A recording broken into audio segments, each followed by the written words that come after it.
Hello guys, welcome to my channel. Good morning everyone. कसे आहात तुम्ही? आय होप छान मजेत असेल तुम्ही. बाहेरचं नेचर किती छान फ्रेश आहे ना, काल पाऊस पडला ना त्यामुळे. तर आज किचनची डीप क्लिनिंग करायची आहे मला.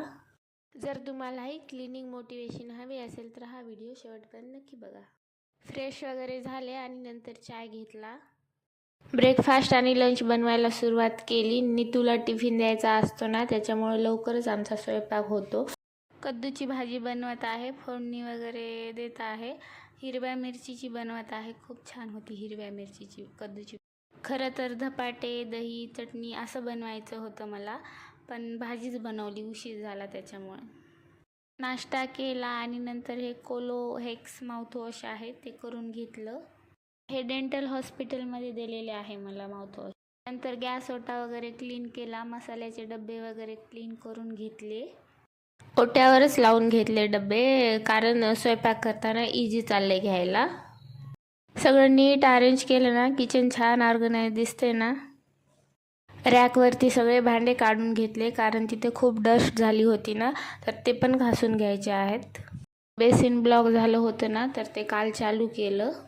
आणि काल प्लंबर आला होता ना, तर त्यांनी किचनमध्ये थोडी तोडफोड केली, त्याच्यामुळे तर जास्त डस्ट झाली होती. त्यामुळे एक्स्ट्रा डीप क्लिनिंग करणं सुरू आहे माझं. सो भांडे वगैरे काढून घेतले आणि पूर्ण रॅक स्वच्छ क्लीन केला. नंतर पूर्ण भांडे घसघस घासून घेतले आणि आता फायनली पाणी जात आहे, तर किती छान रिलीफ वाटत आहे आता.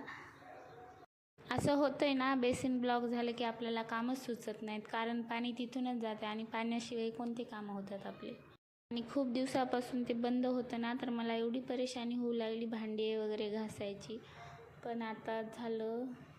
चला तर बेसिन थोडे जास्त स्क्रब करून घेते आणि आठवड्यातून 1-2 वेळेस तर डीप क्लिनिंग केलीच पाहिजे, आणि घाण वास वगैरे येत नाही आणि क्लीन राहते. आणि तुम्ही पण अशी छान क्लिनिंग करत जा आठवड्यातून 1-2 वेळेस. आणि हे बघा, आता फुल पाणी जात.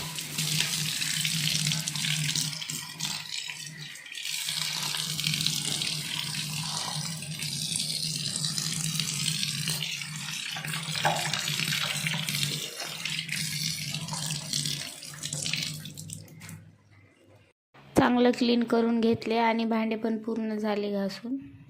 आणि थोडे टोस्ट डब्यामध्ये भरून ठेवले छान व्यवस्थित. हे छोटी कामामध्येच करून घ्यावं लागतात, नंतर इझी जातं आणि थोडंसं मोटिवेशन तुम्हाला पण भेटलंच असेल माझे कामं सगळे बघून.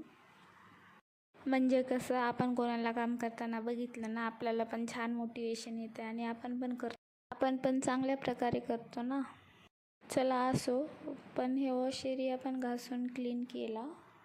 काल ना इथेच तोडफोड झाली होती थोडीशी, तर तुम्हाला दिसत असेल सिमेंट वगैरे, कारण ते बेसिनचा पाईप ना इथूनच आहे, त्याच्यामुळे ते सिमेंट वगैरे तेवढी निघाली नाही. क्लीन केली तरी पण दररोज थोडं क्लीन करावं लागते, तेव्हा ते पूर्ण निघून जाते. मी पण ओली झाले थोडीफार, तर कपडे वगैरे लगेच धुवून घेते आता, आणि मी पण फ्रेश होते. डेंटल क्लिनिकला जायचंच आहे त्याच्यामुळं. चला तर होळीचं पण छान किचन सगळं क्लीन झालं. खूप जास्त डस्ट झाली होती आणि मी पण फ्रेश झाले आणि हेअर पण वॉश करून घेतला. सो ड्रेस वगैरे घातला, डेंटल हॉस्पिटलला जायचं आहे दुपारी. फाईल टॅबलेट वगैरे काढून घेतले, टॅबलेट रिटर्न करायच्या होत्या, नंतर लक्षात राहत नाही माझ्या, त्याच्यामुळे. आणि तयार झाले आणि बसले नीतूची वाट बघत. 10 मिनिटात येतो म्हणून 1 तास लावला बरोबर यायला. तयार होऊन बसले होते ना, तर असं कुठं असते का, एवढा टाईम राहते का? चला, असंच असतं या लोकांचं. चला, हॉस्पिटलला जायचं म्हटलं ना, मनात एक भीतीच असते थोडीशी. मंथली बोलवतात ना, तर आम्हाला सायंकाळी जातो आम्ही, किंवा मग रात्री जातो, कारण दुपारी टाईम पण भेटत नाही नीतूला. आणि आता तर बाहेर उन्हाळा सुरू झालाय. चला तर निघालो. आता आलो घरी. लॉंग व्हिडिओमध्ये तर काही शूट करता आलं नाही मला. तिथे चेक केला आणि लवकरच घरी आलो, ऊन खूप होतं. आईच मी हॉस्पिटलहून आले आणि उन्हामधून आल्यामुळे मला झोप लागली थोडीशी, तर आता कपडे पण चेंज केले नाहीत मी. आता कपडे चेंज करते आणि बाकीचे आपली पेंडिंग कामे आहेत ती करून घेते. आणि डॉक्टर काय म्हटले ते पण तुमच्यासोबत शेअर करायचं आहे. डॉक्टर म्हटले की सगळं ठीक आहे, प्रॉपर ब्रश कर आणि केअर थोडीशी कर. पिन आहे ना टीथला त्याच्यामुळे. जर तुमच्या पण टीथला ब्रेसेस किंवा पिन असेल तर नेहमीच चेकअप खूप इम्पॉर्टंट आहे. आणि पूर्ण भांडे घेते लावून रॅकमध्ये, तर काढताना इझी जाते पण लावताना थोडा टाईम तर लागतो.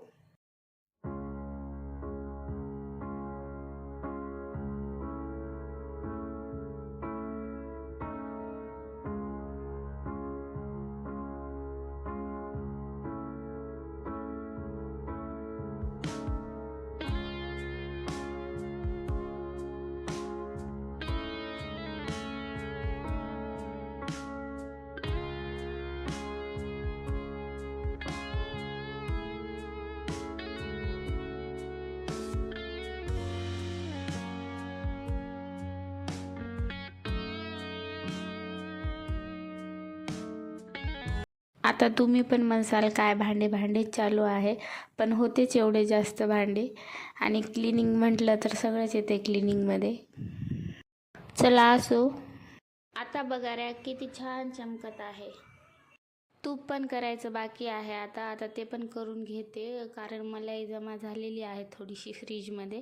ते आत्ता केले तर ठीक आहे, नाहीतर नंतर खराबच होते. त्याच्यामुळे मी घरीच करते तूप, बाहेरचं तर आणत नाही, कारण घरचं थोडं प्युअर असते आणि चांगलं पण असते ना. ते लोणी वगैरे मिक्सरमध्ये असते ना, ते फिरून काय काढायचं ते प्रोसेस पण माहीत नाही आणि त्याला टाईम पण खूप जास्त लागतो ना, तरी पण खराब वगैरे होत नाही आणि कमी टाईम लागतो आणि चांगलं पण लागतंय. आणि वास तर एवढा छान येते ना याचा. मी तर अशाच प्रकारे करते, तुम्ही कशा प्रकारे करता हे मला कमेंटमध्ये नक्की सांगा. त्याला तर झालेलं आहे ते, आता त्याला चाळून घेते आणि छान डब्यामध्ये भरून ठेवते. चला, आजचा दिवस कामामध्ये आणि हॉस्पिटलमध्ये गेला. माझे तर कामं खूप झाली आज, तुमचे पण झाले असतील. आणि हे व्हिडिओ कालचा आहे, ते प्लंबर आलते ना बेसिन साफ करण्यासाठी तेव्हाचा आहे. पूर्ण तर काय घेऊ शकले नाही मी, थोडासा घेतलाय, ते दाखवते तुम्हाला. आणि हे बघा, काल किचनमध्ये असा काही पसारा झाला होता, सगळं अस्तव्यस्त झालं होतं. इथली ना फरशी वगैरे फोडावं लागली, कारण ते पाईप छोटा झाला होता आणि पाणी जात नव्हतं, त्याच्यामुळे ते ब्लॉक झालं होतं. तर आता पाईप मोठा टाकला तिथे, आता व्यवस्थित जात आहे पाणी. बघितलं ना तुम्ही पण बेसिनमध्ये कचरा वगैरे जाऊ देऊ नका, नाहीतर हे असं होते. मग व्हिडिओ आवडला असेल तर लाईक करा, शेअर करा, कमेंट करा आणि सबस्क्राईब करायला विसरू नका. भेटूया पुढच्या ब्लॉग.